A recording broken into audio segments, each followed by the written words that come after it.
BJP सांसद राजीव प्रताप रूडी ने अपनी ही पार्टी के सांसद निशिकांत दुबे पर गंभीर आरोप लगाए।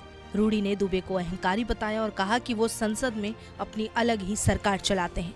रूडी ने ये भी कहा कि वो दुबे की सरकार का हिस्सा नहीं है। रूडी ने ये बयान कॉन्स्टिट्यूशनल क्लब के चुनाव को लेकर दिया। उन्होंने दुबे पर गलत खबर फैलाने का भी आरोप लगाया। ये बयान रूडी ने कॉन्स्टिट्यूशन क्लब के चुनाव के बारे में पूछे जाने पर दिया है। दरअसल राजीव प्रताप रूडी से एक इंटरव्यू में पूछा गया कि क्या कॉन्स्टिट्यूशन क्लब के चुनाव में उन्हें सोनिया गांधी और राहुल गांधी का समर्थन मिला था। उनसे ये भी पूछा गया कि क्या गृह मंत्री अमित शाह पूर्व सांसद संजीव बालियान का समर्थन कर रहे थे। रूडी ने इन खबरों को गलत बताया। उन्होंने कहा कि एक व्यक्ति संसद में अपनी सरकार चलाता है और वही गलत खबरें फैला रहा है। निशिकांत दुबे के लिए राजीव प्रताप रूडी ने क्या कहा वो भी जान लेते हैं। राजीव प्रताप रूडी ने बयान उस समय दिया जब उनसे कॉन्स्टिट्यूशन क्लब चुनाव और पार्टी के भीतर चल रही राजनीति से जुड़े सवाल पूछे गए। उन्होंने निशिकांत दुबे पर आरोप लगाया कि वो खुद को इतना महत्वपूर्ण मानते हैं कि पार्टी और संसद की हर गतिविधि उन्हीं के इर्द गिर्द घूमती है।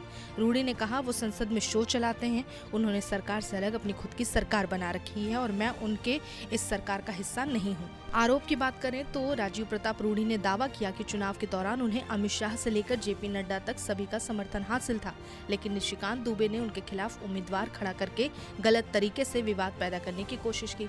रूडी का मानना है कि इसके पीछे निशिकांत दुबे का ही हाथ था।